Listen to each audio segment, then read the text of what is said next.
मैं आपका धन्यवाद देना चाहता हूं। साथ ही साथ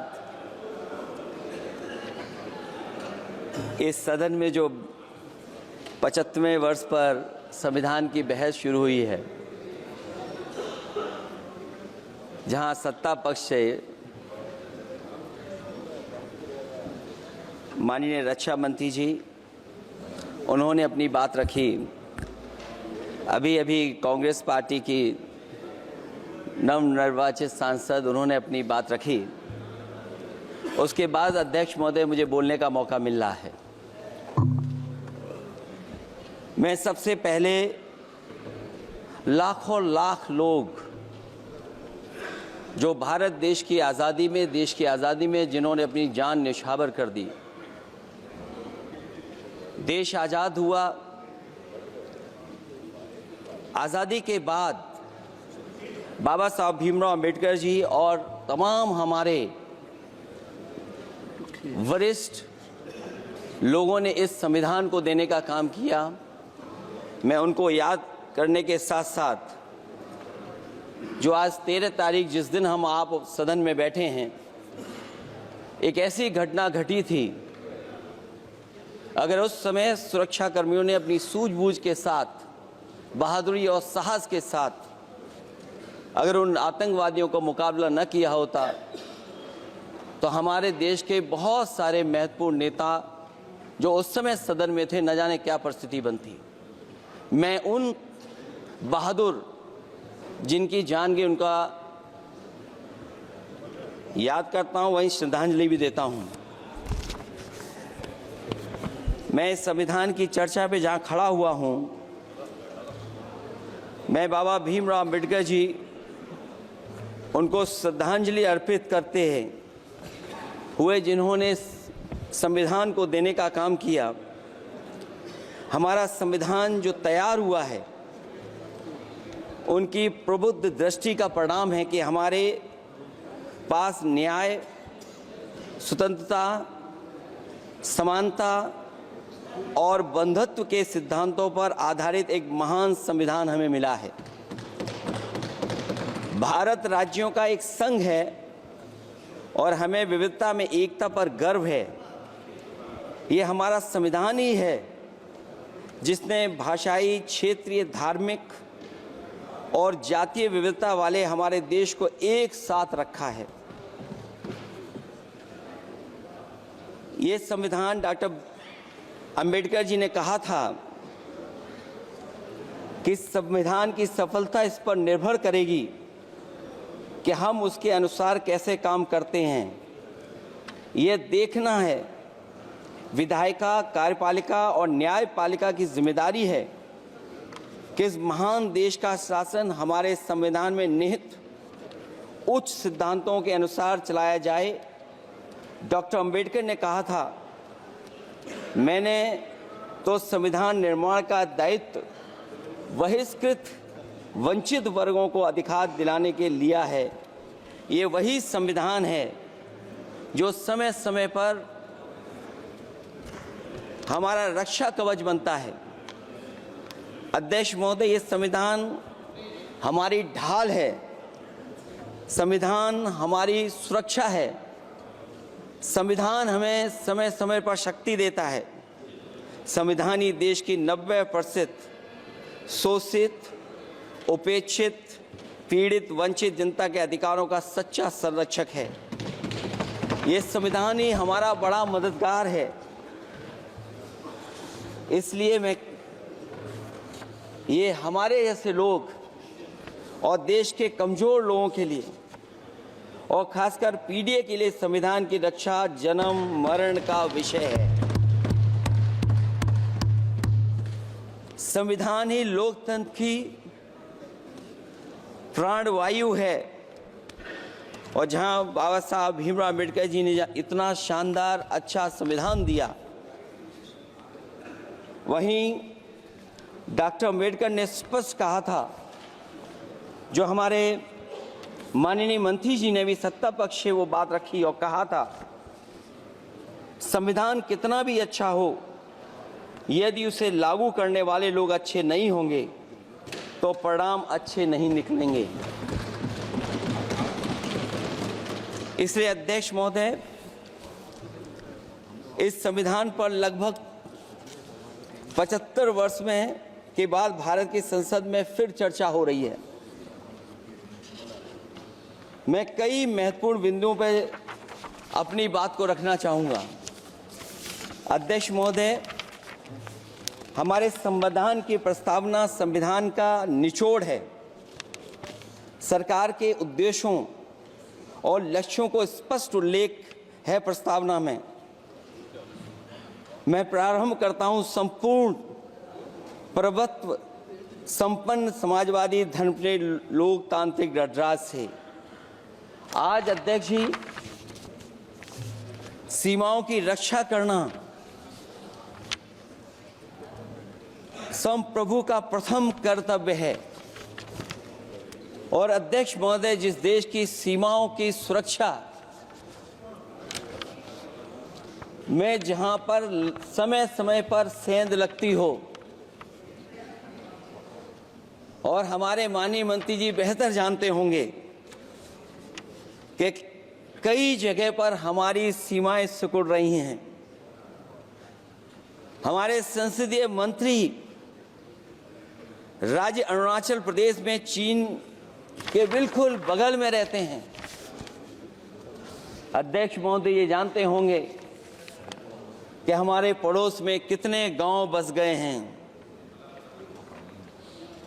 न जाने कितना वहां पर गांव की तरह घर बसा दिए गए हैं। लद्दाख की तरफ अभी दोनों देशों की सेनाएं पीछे हटी हैं। हम अपनी सीमा में ही पीछे हटे हैं, और चीन जो हमारी सीमा में अंदर आ गई थी, वो हमारी सीमाओं से ही आंशिक रूप से पीछे हटी है। और अध्यक्ष महोदय, उस सीमा के पास एक रिजांगला मेमोरियल बना था। हमारे सरकार के लोग ये जानते होंगे कि जिस समय ये बात उठी लद्दाख को लेकर के, उस रिजांगला के मेमोरियल को तोड़ दिया गया। आज वो रिजांगला मेमोरियल वहां नहीं है। और उस लड़ाई के लिए अध्यक्ष महोदय, हमारी फौज के लिए कहा गया था कि हमारी वो बहादुर फौज है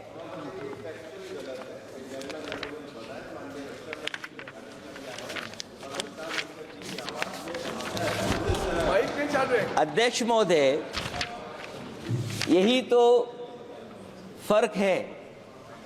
कहां पर था, कहां पर बना अब।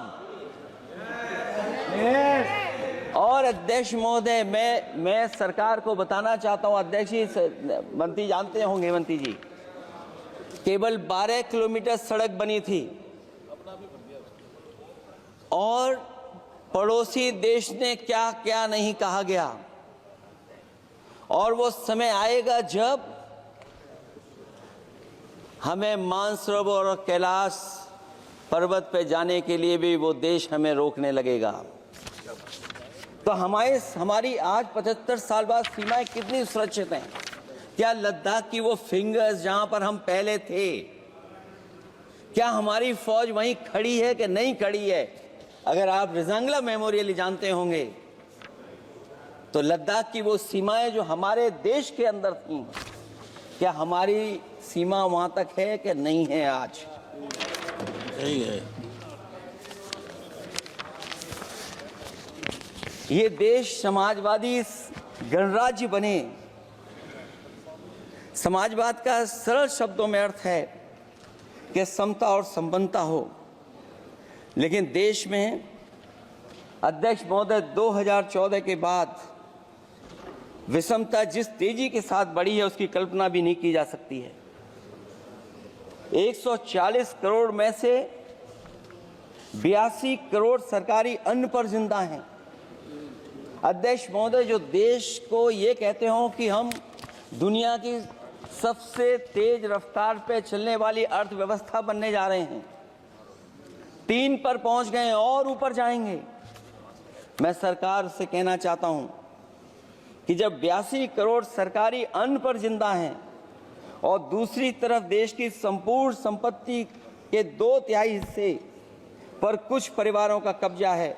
अगर सरकार में ये बहादुरी और हिम्मत है तो इस 60% गरीबी के रेखा से नीचे रहने वाले लोगों की पर कैपिटा इनकम क्या है? अगर आपकी अर्थव्यवस्था ऊंचाई पर जा रही है तो हमारे जो गरीब लोग हैं, जो 60% गरीब लोग हैं, उनकी पर कैपिटा इनकम क्या है? और जहां समय समय पर सरकार अपने आंकड़े देती है, कम से कम ये आंकड़े भी दे दे कि गरीबी रेखा पर जो नीचे रहने वाले लोग हैं उनकी पर कैपिटा इनकम क्या है। इससे स्पष्ट हो जाएगा कि 5% लोगों की पर कैपिटा इनकम क्या है। हमारा प्रेमबली कहता है कि धर्मनिरपेक्ष गणराज्य बने, राज्य की निगाह में सभी धर्म समान हैं। हमारा सेकुलरिज्म हमें रिलीजियस इक्वलिटी का रास्ता दिखाता है। यही ना अर्थ इसका है। क्या इस पर सरकार अमल कर रही है? देश के 20 करोड़ से ज्यादा अल्पसंख्यकों के, विशेषकर मुसलमानों को दूसरे दर्जे का नागरिक बनाने का प्रयास चल रहा है। उन पर हो रहे अत्याचार प्रतिदिन बढ़ते जा रहे हैं। उनकी संपत्ति को लूटा जा रहा है, हत्याएं की जा रही हैं, घर तोड़े जा रहे हैं, उनके पूजा स्थलों पर कब्जा प्रशासन की मदद से किए जा रहे हैं। अगर ये धर्मनिरपेक्षता तो धर्म शासित राज्य की क्या परिभाषा है? और हाल ही में हम लोगों ने अध्यक्ष महोदय उदाहरण देखा है कि किस तरीके से उत्तर प्रदेश में कई महत्वपूर्ण जगह पर इस तरह की घटनाएं जानबूझ करके की गई। मुझे याद है उस समय, जिस समय उत्तर प्रदेश का इलेक्शन चल रहा था, बहुत से लोगों को वोट डालने का अधिकार जिनको था, उनको अधिकार से रोका गया और जो लोग वोट डालने जा रहे थे उन्हें डराया धमकाया जा रहा था। ऐसे इंतजाम किए गए थे कि ये वोट डालने के लिए वोट बूथ तक न पहुंच पाए। वो तस्वीरें अध्यक्ष महोदय न केवल हम लोगों ने देखी बल्कि पूरे देश और दुनिया ने देखी होंगी कि किस तरीके से उत्तर प्रदेश की सरकार के प्रशासन के इशारे पर एक पुलिस के अधिकारी ने महिलाओं को वोट से डालने से रोका और रिवॉल्वर दिखा करके कहा कि वोट डालने नहीं जाओगे। मैं उन बहादुर महिलाओं को बधाई देना चाहता हूं कि उन्होंने परवाह नहीं की। उन्होंने कहा कि इससे कुछ जान जाने वाली नहीं, अगर जान भी जाएगी तो हम वोट डाल करके आएंगे। क्या यही लोकतांत्रिक गणराज्य है? सच्चे लोकतंत्र में जनता संतापूर्वक मतदान के माध्यम से अपनी सरकार चुनती है। क्या हम सही अर्थों में लोकतांत्रिक व्यवस्था में जी रहे हैं, जहां सरकार मशीन और सरकारी मशीनरी के जरिए जहां चाहे अपनी सरकार बना लेती है, जनता के मत का कोई अर्थ नहीं रखे हैं, वह लोकतंत्र नहीं कहा जा सकता है। यह व्यवस्था जब तेजी से लोकतंत्र में तानाशाही की तरफ बढ़ रही है, हिटलर ने भी तो जनता द्वारा चुने जाने के बाद संविधान में संशोधन करके तानाशाही कायम कर दी थी। हमारी सरकार भी उसी के समांतर चलने का प्रयास कर रही है। प्रस्तावना में अध्यक्ष महोदय सामाजिक, आर्थिक और राजनीतिक न्याय दिलाने की बात है। अध्यक्ष महोदय, मैं जब सरकार की तरफ से माननीय मंत्री जी को सुन रहा था, उन्होंने जाति जनगणना को लेकर के कहा कि जाति जनगणना कराना चाहें तो करा लें।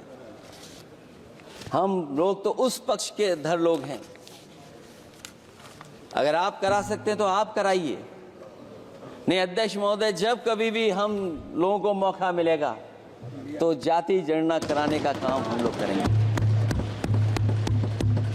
सामाजिक न्याय समाज के अनुसूचित जाति, अनुसूचित जनजाति और अन्य पिछड़े वर्गों को न्याय दिलाने का बड़ा अस्त्र आरक्षण था, उसे समाप्त कर दिया गया है।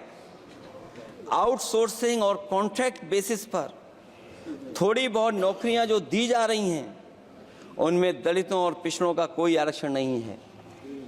शिक्षण संस्थाओं और विश्वविद्यालय में प्रोफेसर्स और वाइस चांसलर के चयन के समय इनके आगे लिख दिया जाता है, एक नया शब्द का इजाद हुआ, NFS, नॉट फाउंड सुटेबल। सरकारी उपक्रम भेज दिए, प्राइवेट उपक्रमों में कोई आरक्षण नहीं है। अध्यक्ष महोदय, शिक्षा मंत्री जी सूची जारी करें, और अगर ये बात कहीं भी गलत है तो शिक्षा मंत्री जी सूची जारी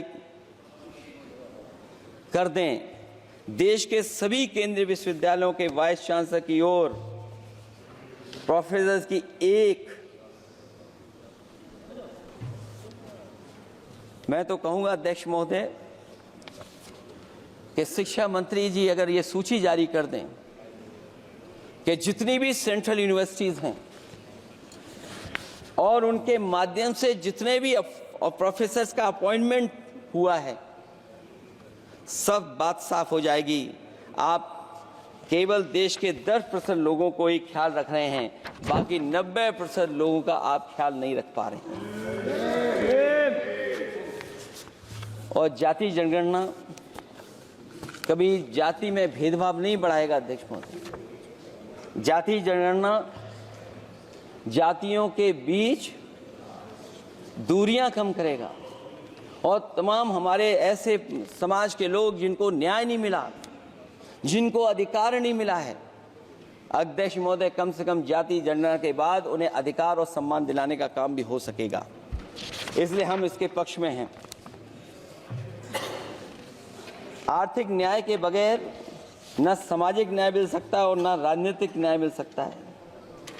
गरीबी का नाजायज लाभ उठाकर धन्ना सेठों की सरकार चुनाव में पैसा बांटकर राजनीतिक न्याय का भी अपहरण कर लेती है।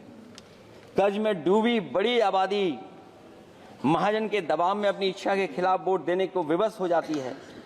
चुनाव में सत्ताधारी दलों द्वारा पैसे की भरमार के चलते कोई सामान्य कार्यकर्ता चुनाव नहीं लड़ पा रहा है। बड़े पैमाने पर धनवान चुनकर आ जाते हैं। पैसे के बल पर जब तक आर्थिक विषमता समाप्त नहीं होती, लोगों को राजनीतिक न्याय मिल नहीं सकेगा। प्रस्तावों में आगे जो लक्ष्य है, विचार, व्यक्ति, विश्वास, पंथ और उपासना की स्वतंत्रता, अन्याय के खिलाफ विचार व्यक्त करने पर जेल, अभिव्यक्ति की स्वतंत्रता का अर्थ है देशद्रोह। अगर भाजपा के मत के नहीं हैं, दूसरे धर्म के हैं तो प्रताड़ना के हकदार हैं। और अब तो उपासना करने पर भी दिक्कत है, क्योंकि हर मस्जिद के नीचे मंदिर खोजने वाले तत्व इस देश को शांति से रखना ही नहीं चाहते हैं। उन्हें कानून की कोई परवाह नहीं है।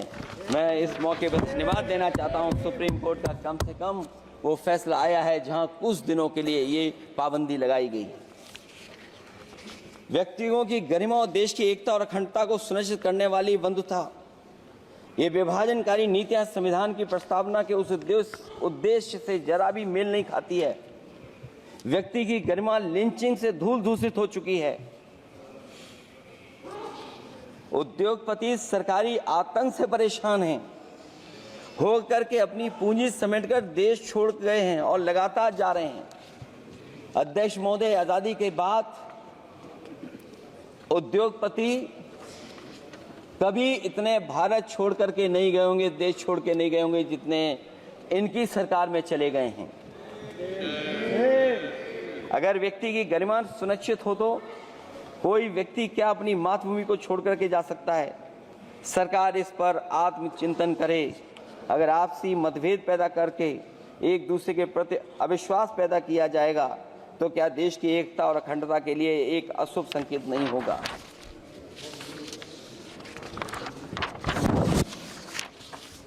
अध्यक्ष महोदय, आर्टिकल 14 कानून के समक्ष समानता, भारत के अंदर किसी भी व्यक्ति को राज्य कानून के समक्ष समानता को डिनाई नहीं कर सकता है। हो क्या रहा है, एक ही कानून कुछ लोगों के लिए अलग है और दूसरों के लिए अलग। अगर सत्ता पक्ष का व्यक्ति गेरुआ गमछा पहनकर अधिकारियों को गाली दे दे तो जी हजूरी और दूसरा न्याय मांगने जाए तो उसे लाठी। क्या ये अनुच्छेद 14 का अनुपालन हो रहा है? अध्यक्ष महोदय, किसी भी व्यक्ति को उसके जीवन और दैहिक स्वतंत्रता से कानून सम्मत प्रक्रिया के बगैर वंचित नहीं किया जा सकता। ये सबसे महत्वपूर्ण मौलिक अधिकार है, लेकिन सबसे ज़्यादा इसी का दुरुपयोग हो रहा है। फर्जी मुठभेड़ में हत्याएं, जेल के अंदर हत्याएं और पुलिस अफरीक्षा में हत्याएं। आदमी कहीं भी सुरक्षित नहीं है। ईडी का तो ऐसा कानून बना दिया गया है कि बिना एफआईआर, बिना नोटिस किसी को भी बंद कर दो। लोकतंत्र फासिज्म में बदल रहा है। और अध्यक्ष महोदय, क्योंकि उत्तर प्रदेश की चर्चा सत्ता पक्ष से भी हुई, जो हालात उत्तर प्रदेश में हैं,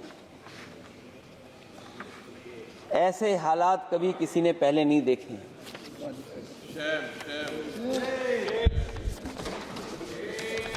जहां पर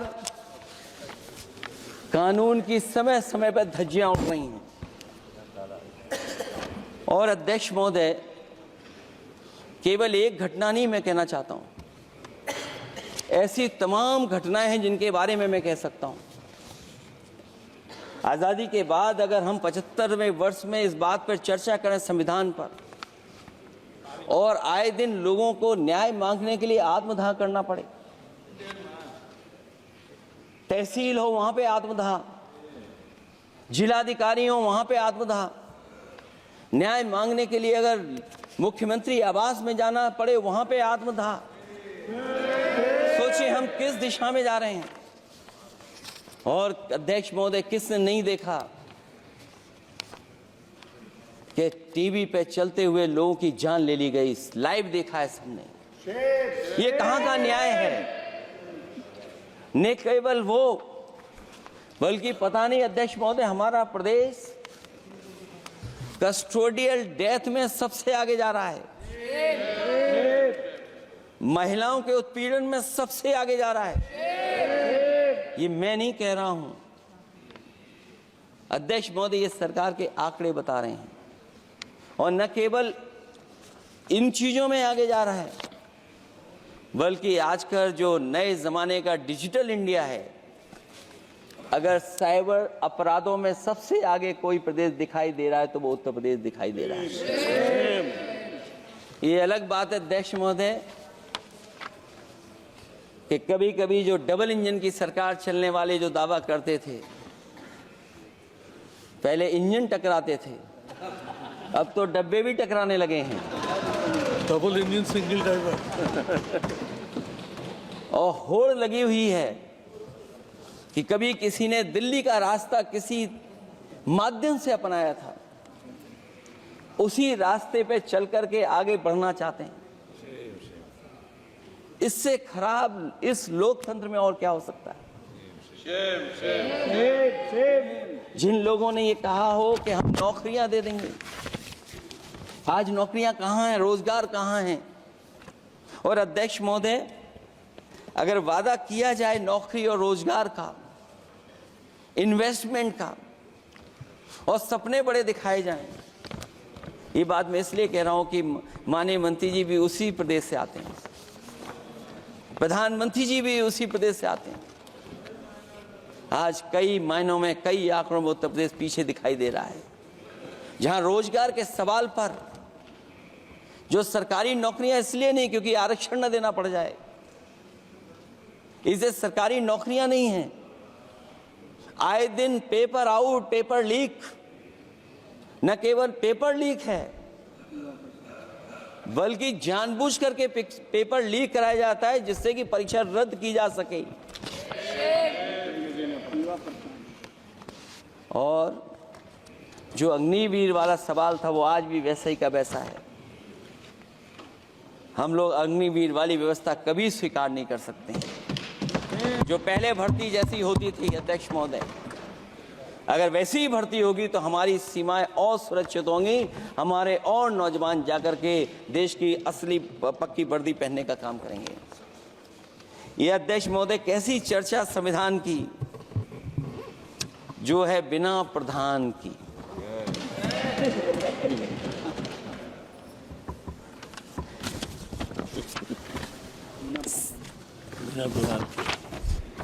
अध्यक्ष महोदय, इस सरकार में जो लोकतंत्र के साथ खिलवाड़ हुआ है, इतना कभी खिलवाड़ नहीं हुई होगी।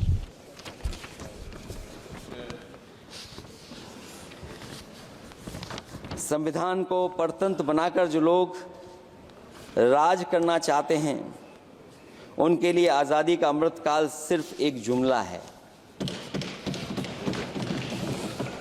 और अंत में मैं सिर्फ एक ही बात कहना चाहता हूं कि संविधान बचेगा तो न्याय बचेगा, और न्याय बचेगा तभी सबको बराबर मान सम्मान, सबको बराबर मौके मिलेंगे, भेदभाव भी मिटेगा। और भेदभाव का भाव भी इसलिए आज फिर से संविधान को बचाने के लिए एक और करो या मरो आंदोलन की जरूरत है। इसलिए अध्यक्ष महोदय, हम आपको भरोसा दिलाते हैं, पिछले चुनाव में भी बहुत सारे सत्ता पक्ष के माननीय लोग ये कहते थे कि हमें इतनी सीटें मिल जाएंगी तो हम संविधान बदल देंगे। अध्यक्ष महोदय, मैं आपके माध्यम से जनता का धन्यवाद देना चाहता हूं कि उन्होंने 400 पार के नारे को गिरा दिया और विपक्ष को इतनी ताकत दे दी कि इनकी जो सपना था संविधान बदलने को, उस सपने को तोड़ने का काम किया। अध्यक्ष महोदय, बहुत सारे साथी इधर के ही उधर हैं, अगर उधर वाले इधर आ गए उसी दिन ये सत्ता से बाहर हो जाएंगे।